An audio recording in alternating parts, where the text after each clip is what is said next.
Are you ready for some dramatic, Gothic, licorice-y, elegant, pompous Georgian goodness? Because I am.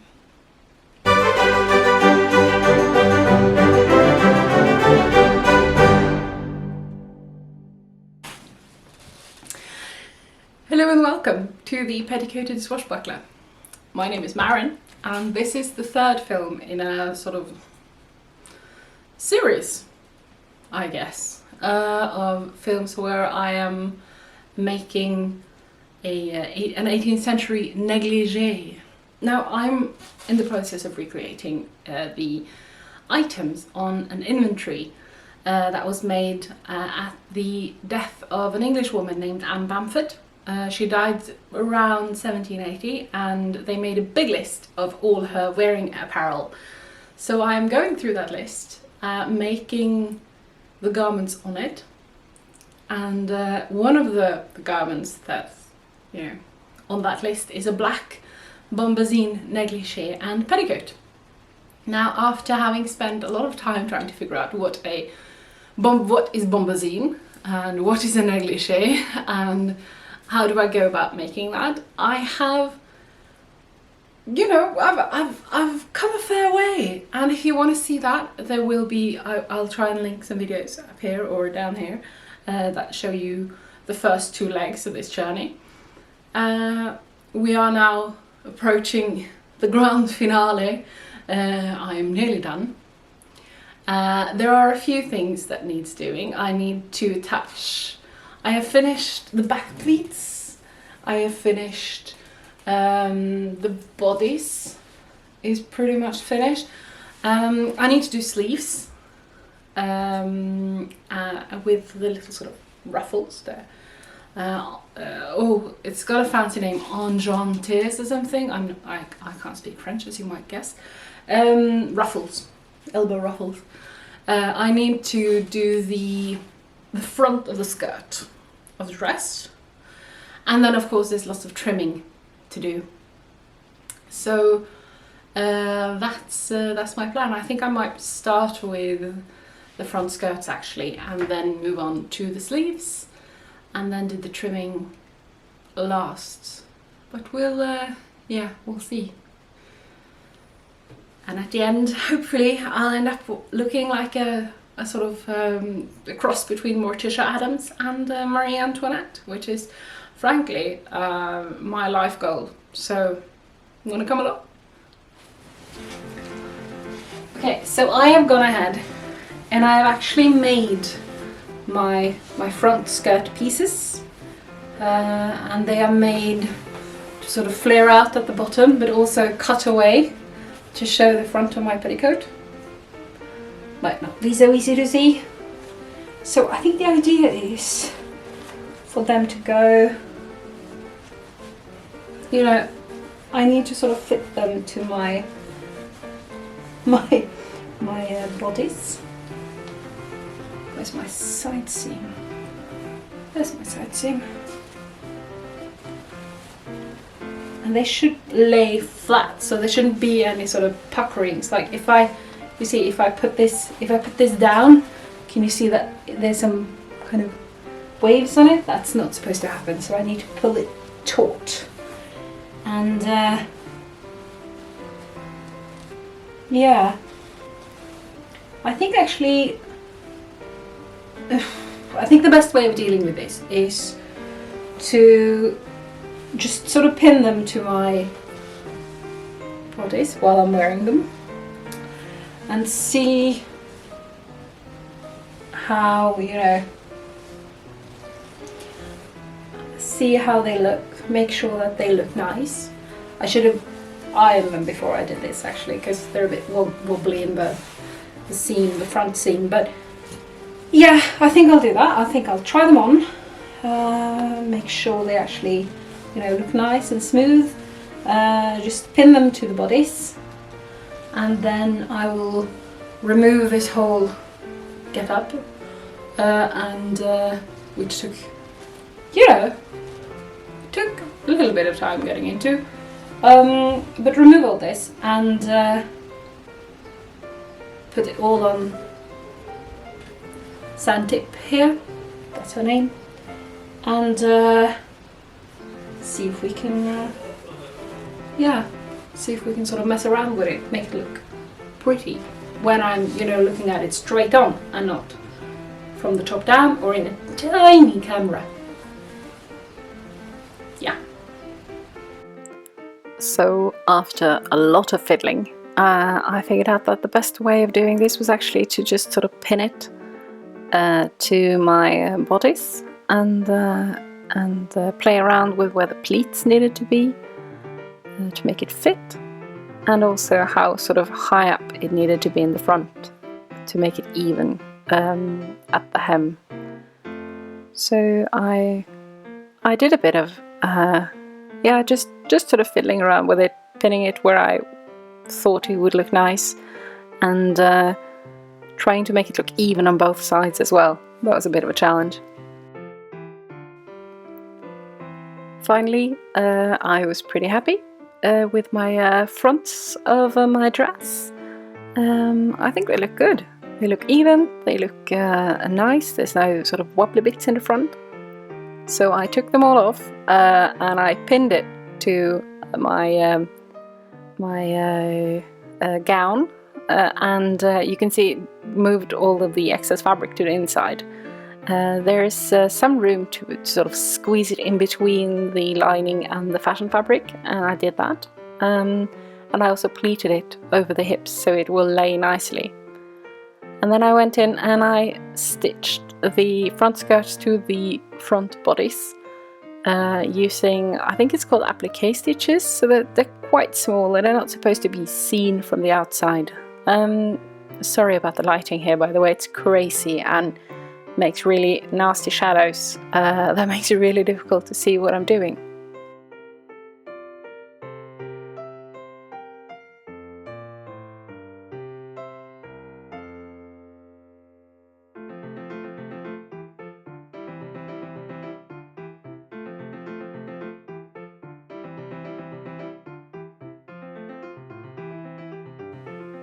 I then went to the inside and just stitched the lining to the sort of closest folds of the skirts, the closest pleats.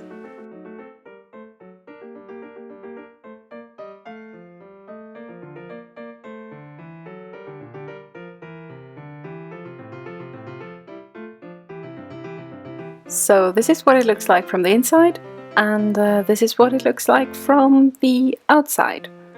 And I will either fold away or cut away the excess fabric of the front skirt that's sort of peeking out at the front right now.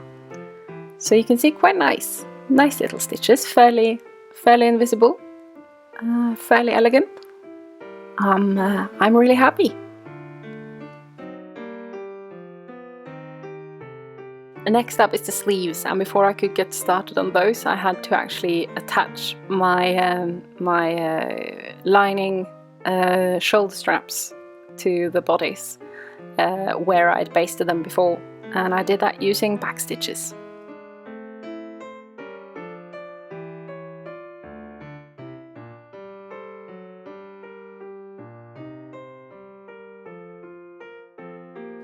These are my sleeves. I've just folded up the seam allowance at the cuff and basted, and I'm placing the lining and the fashion fabric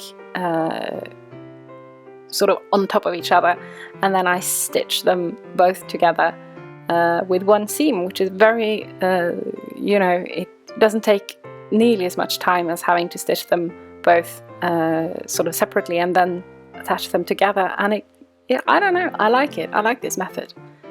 I then, when that's stitched up, I just fold two sort of hem or cuff seam allowances together and prick stitch those in place.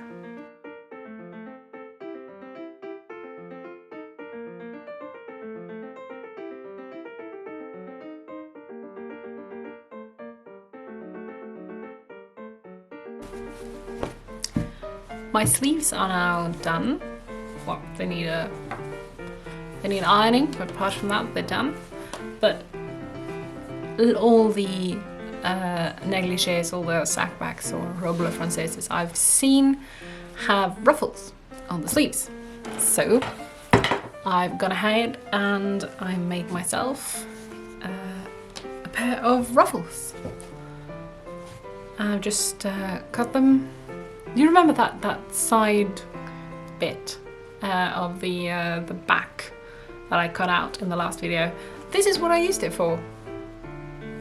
This and a couple of other sort of scraps have now been made into beautiful ruffles.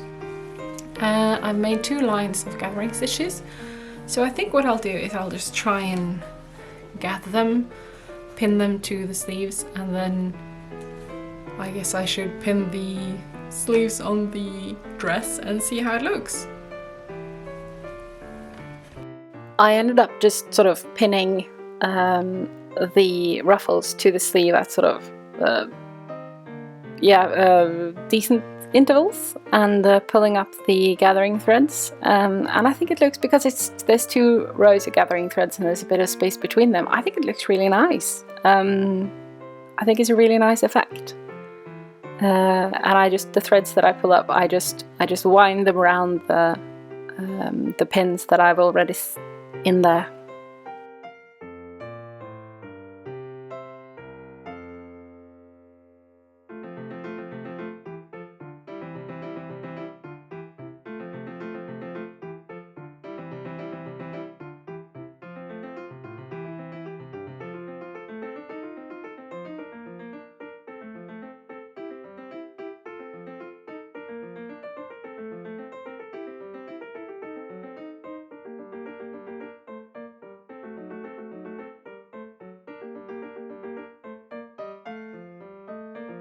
So this is my dress. I've sewn up the side seams in the skirt, I have bound the back neckline, and I have covered it with a bit of self fabric, and I have stitched the sleeves, the underside of the sleeves, to the underside of the armscye, and I've pinned the sleeve caps to the shoulder straps, and it's ready to try on. I didn't bother putting on my stays for this, by the way. I'm just putting it on, but I'm fairly happy with the fit of the sleeves. They are a bit narrower than my last pair of sleeves, which is good. There's quite a lot of extra. Can you see extra fabric in the sleeve sort of cap in the top? I don't want that much fabric. It's not supposed to be puffed sleeves on a gown like this. So what I ended up doing was remove the pins from the sleeve tops, from the sleeve caps, and just move the sleeves a little bit further into onto the shoulder straps, and yeah, I put it on and I just started sort of fiddling with it, trying to pull it up, trying to see if I can how much I needed to pull up that sleeve to remove that excess fabric, and I ended up pulling it fairly far up, as you can see, almost all the way up to my neckline. I'm fiddling here, by the way, with some pins on the ruffles that kept stabbing me in the underarm. When I was happy with the sleeves, I stitched them down using back stitches, and I cut away excess fabric. So now it looks like this. It doesn't matter that this is on the outside, because it's going to be covered by the fashion fabric shoulder strap. I've also stitched the ruffles down just using small brick stitches, and I'm pretty happy with them. I think they look great.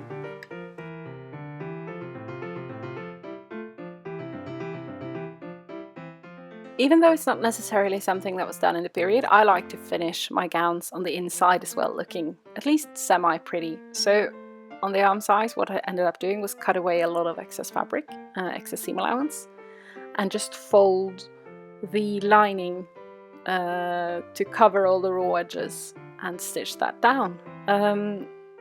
And I like it. It's neat. It removes a lot of bulk from the sort of underarm area, which is not a very comfortable place to have a lot of bulky, messy fabric. So I think it was a good idea. I'm happy I did it.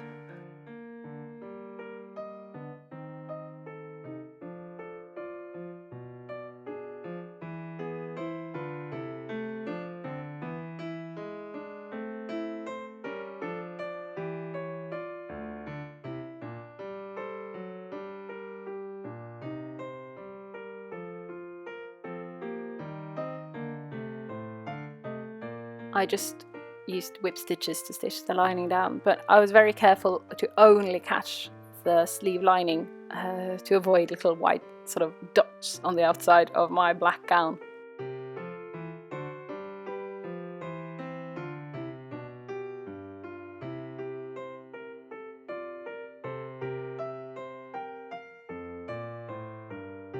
Now it's shoulder strap time. I used a tailor's ham to position my fashion fabric shoulder strap because of course my shoulder is curved, so it needs to be curved. I just pinned it in place, making sure to cover all raw edges and everything white, so nothing of the lining can be seen from the outside.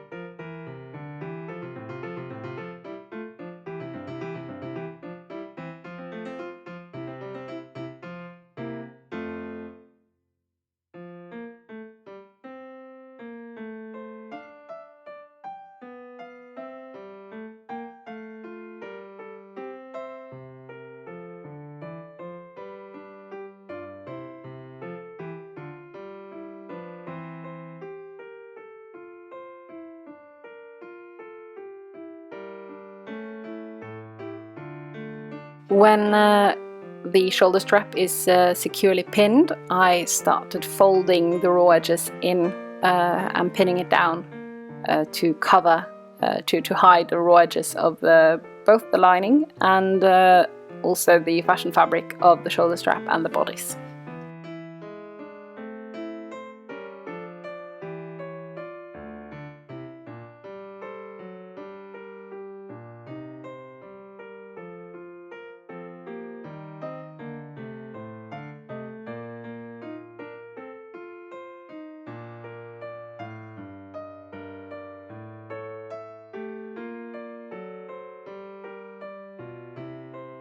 And because I'm a sucker for basting, I then went and basted down the shoulder strap just to make it easier to work with without 1,000 pins that can, injure me.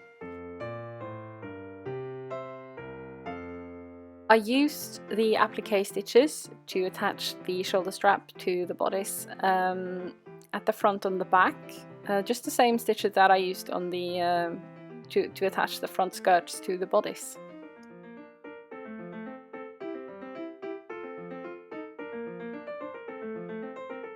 The edge of the shoulder strap that's toward the sleeve I fastened with tiny little prick stitches.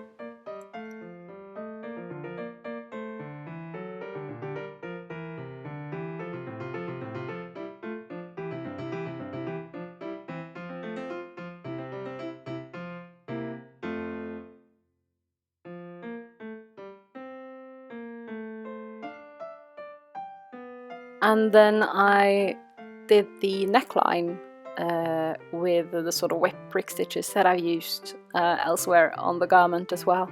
Just to, I used it on the rest of the neckline and the front of the bodice, so I thought it'd be nice to be a bit consistent.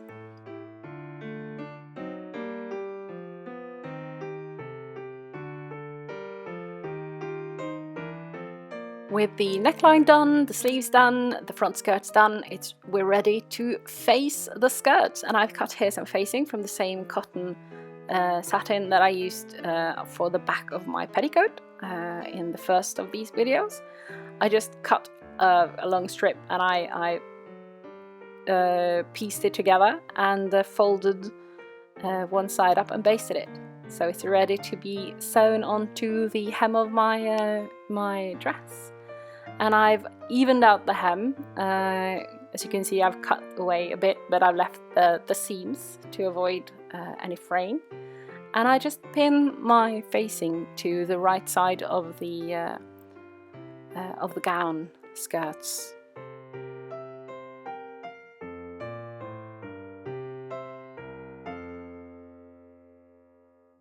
Just stitch those together using a running back stitch. Fairly quick and simple.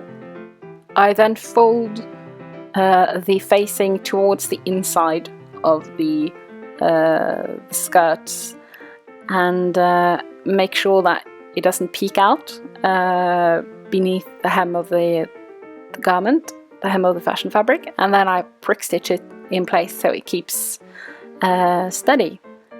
I then whip stitched the facing to the skirt openings, and hem stitched the top of the facing to the skirts using as invisible a hem stitch that I could manage. And with all that done, the gown is structurally finished and it's just the trimming left. And I cut my trim. I wanted wide sort of ruched trims along the opening of the skirt. And I used some of my leftover fabric. I didn't have a lot of it, but I used some of it to cut wide strips of self fabric for those that sort of ruched, ruffled trim along the front opening. I made sure to angle it a little bit, because a lot of the gowns that I've looked at from the period, I don't know if it's an attempt at a sort of optic illusion or what it is, but you can see a lot of the trim is narrowing towards the top of the gown, so it's wider at the bottom than at the top. So I tried to achieve that by angling it a little bit, and then I cut it out and using my pinking shears. Now, I had a hope that it would make, that it would stop the fabric from fraying. However, this fabric is, because it's woven with woolen threads one way, one direction, and silk the other, it really did not stop it from fraying, but I'll come back to that. And I just made 2 lines along it and made some whip stitch gathers, just to sort of give it that nice ruched effect. Do you remember the sort of pleated trim on my stomacher? I decided to recreate that along the opening of the gown, so all the way up the front opening and around the neck and back down the front opening on the other side. I used quite a lot of ribbon for this, but the result is really nice, so I'm happy.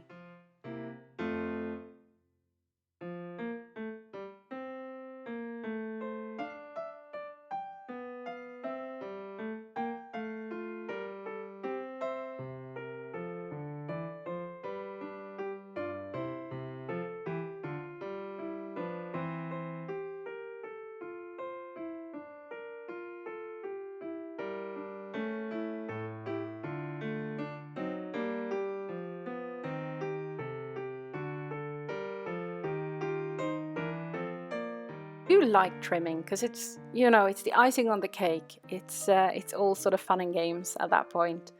However, it does take quite a lot of time if you want to make it nice, and it did not turn out the way I had intended. The ruched trim frayed like a crazy thing. There were loose threads all around. It was really not very pretty, so I ended up sewing down the ends and covering those with a velvet ribbon that I had lying around, and I had just enough of that velvet ribbon to cover all my trims, and also to make a tiny little sort of choker for myself to wear with the gown. So that's nice. All in all, I've had so much fun making this gown. It's been a challenge. It's been nerve-wracking at times when I wasn't sure I would have actually enough fabric for all of it. But it's been such a pleasure, and I'm so happy with the final result. And I'm just eager to show you. So after having sewn down yards and yards and yards of gathered and pleated trim, I decided to take my little licorice Gothic dream gown for a nice little walk in our local castle. So thank you so much for sticking with me through these 3 episodes, this journey of making this negligee and petticoat. And enjoy the tour in the park, the tour of the castle.